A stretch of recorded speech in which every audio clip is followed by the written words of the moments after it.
wondered when to use Tapestry, Crochet, Intarsia or Fair Isle, you're not alone. They all look similar at first, but they behave very differently once you're crocheting. So today I'm going to show you the difference and how to use each one. I'm Gemma from Concrete Gems Crochet, and this is a really quick, useful tutorial that you're going to love. Now I've got 3 samples here. As you can see, this is Tapestry, this is Intarsia, and this is Fair Isle. They all look pretty similar, right? Well, they are, but they are all worked very differently.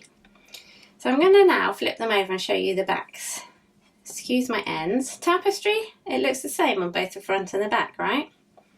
Intarsia, once I move these ends, it's got all these ends here, which are from different bobbins. And Fair Isle, once I move these bits out of the way, you'll see you have these strands running across the back. So this is also known as the stranded technique. Okay, I'm going to go through each one and how they're made, and then we'll work some together to show you the difference, okay?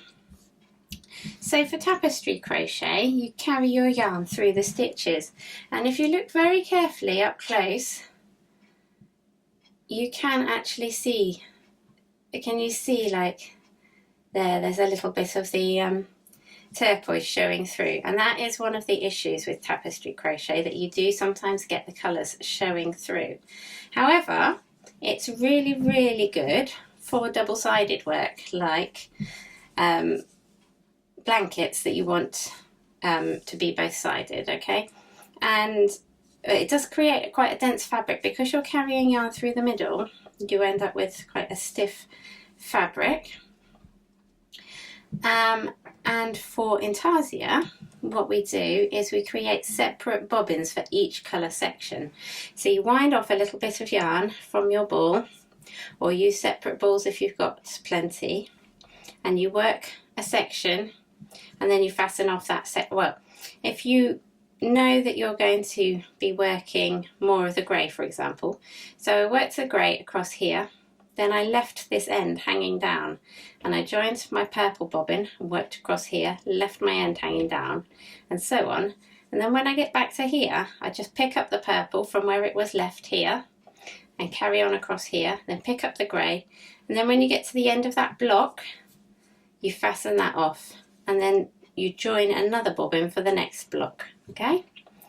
With Fair Isle, you literally, it's similar to start with. So for each section, you just leave the yarn hanging down at the back, and then when you want to move to a new section, you strand it across. So you just bring it across to where you want to work, and that ends up with these strands kind of all over the place. Now this is good for repeating motifs, less good for this kind of blocky work, whereas Intarsia is really good for blocks. They all have their benefits, and they are all good for different things. And really, when you're making a project, you need to have a look and see what you think of the colour work used in that project, and which technique you want to use. I will let you into a little secret. I actually like using a combination of the different colour work techniques, and that isn't a bad thing. It doesn't matter, it's your work. So I'll use tapestry for a while where it can't be seen, but then if I've got a long gap, I'll probably fasten that off and rejoin new, essentially using Intarsia, a new bobbin. I don't very often use this technique because it does cause these loops on the back, and if you're wanting to make a garment or a blanket, it's quite easy to catch these loops and pull them. So that's my least favourite. But I generally use a combination of Intarsia and tapestry, actually. Right, let's get down and I will show you how to do each of the 3 different techniques.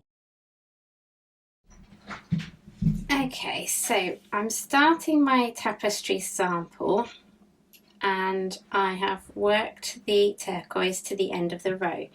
Now I am just doing the last stitch, and I've got the last yarn over and pull through left to do, but And this is how we change colour on in all of my colour work samples, and I think it's the neatest way to change colour. So you'll do this for all of the samples.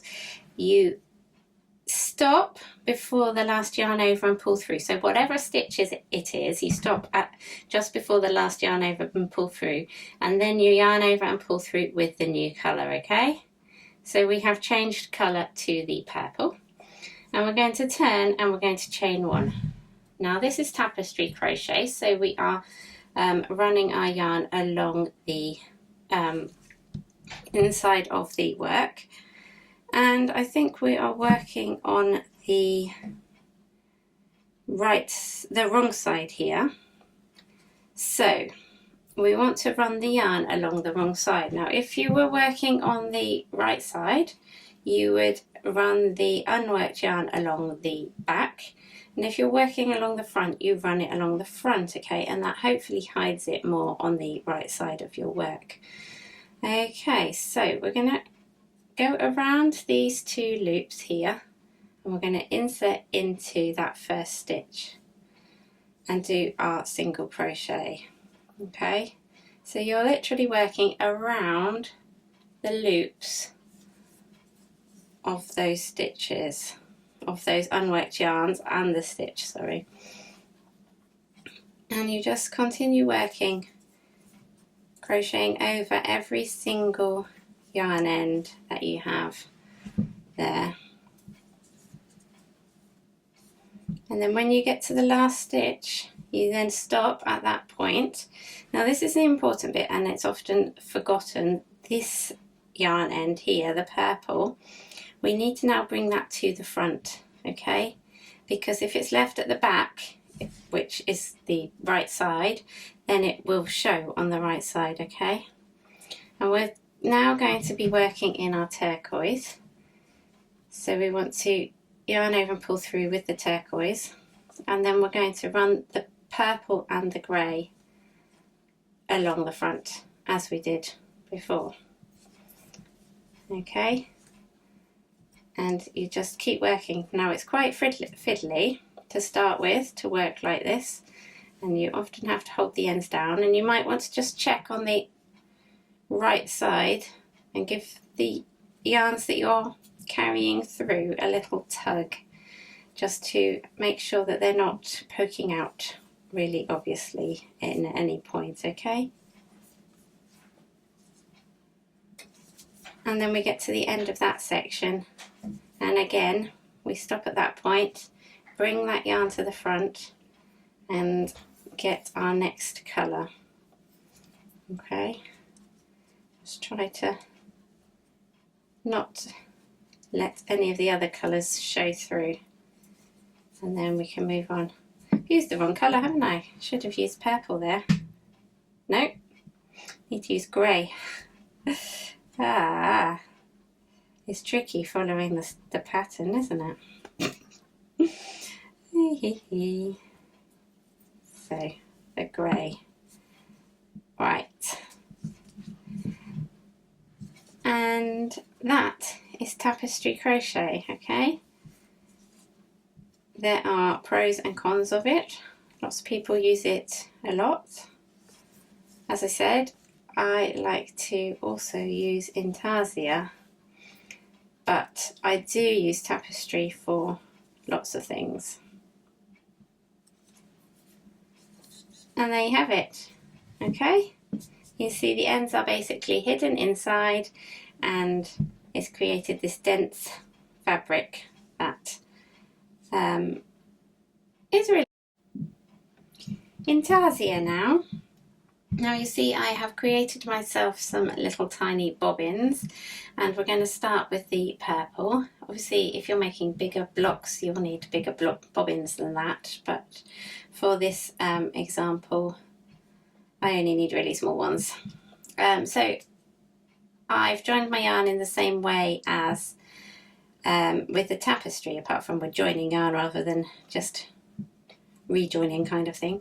So I finished my last stitch and I've stopped before the last yarn over, and then I'm just going to lay the yarn over my hook and pull it through and then turn. Now I would hold on to that end just to make sure that you don't pull it through too much. And then we're going to just do our chain 1 and start doing our stitch pattern. Now, ignoring any ends, because we do not need to catch them in this time. So for Intarsia, we just leave all of the ends, and you will have lots of ends to weave in. Right, so the end of the purple section, I finished before I finished the last stitch, and I get my new colour, lay it over the top with my new bobbin. Make sure your ends are all pushed to the front again, or the back as it were, but it's the front on our piece that we're working, because we're working on the wrong side at the moment.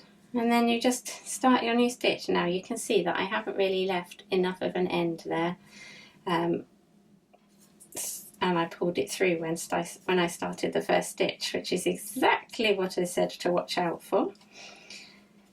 So now you can see it's a real issue. Okay, and then you get to the end of that section and you join on your final colour in the same way. Just hold on to those ends and then start your next colour. And you can see that this has created a much looser fabric than the dense tapestry crochet has, and it's left you with lots of ends to weave in, but you don't have any of those bits poking through in the fabric, and you can see the fabric is a lot looser and stretchier than with tapestry. So that's something to bear in mind when you're choosing which technique to use. Okay. Let's move on to Fair Isle now. Now this is the technique where we drape the yarn across the back as a stranded kind of technique, and this is then our wrong side, so we're just on our right side and we need to join on our purple yarn to start the next block. Now if you look at the back here, you can see that the purple's all the way over here, so this is where we need to strand it across to grab it through. Okay, but you need to make sure that it is straight and it's not going to pucker your fabric. Okay, looser is better in this technique rather than tighter, so you want to make sure there's a bit of give in it. Okay, and then we're going to turn and chain 1, and we're just going to leave our other end where it is and work through our stitches. Now just remember that this technique is not really suitable for things where it might get caught. So baby blankets, you can't really use this technique for at all. Right, that's the end of the purple section. So now I'm going to grab the next colour, which is a turquoise. So that is over here. So we're just going to drag that across and join it on like that, making sure it's quite loose. Okay, and then crochet across this section, and you can see that if you had a really complicated stitch pattern with lots of changes at different sides, it could get very messy on the back using this technique. And grab the grey, but it does mean less ends to weave in. I've left the purple on the front, look, what a mistake. Haha. See, there we go. That's another thing to massively watch out for with colour work. But there you have it. 3 different ways to create the exact same sample with very different effects, and I hope you're going to go and try them all, because they really are worth experimenting with, seeing which one you actually enjoy working with and which one will suit your project.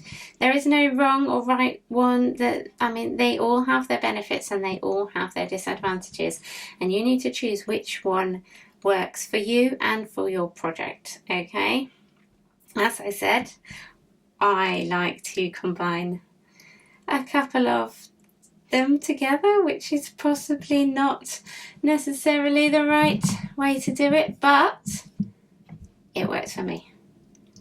So that's the beauty of crochet. You have to make it personal to you. The most important thing to remember, whichever technique you use, is that you join on your yarn on the last yarn over of the previous stitch for a neat change, and make sure you carry all of your ends unworked yarn on the wrong side of your project, not like me on the right side. Okay, here we go. I hope you're going to go and try it, and I will see you again soon for another tutorial with Concrete Gems Crochet. Bye for now.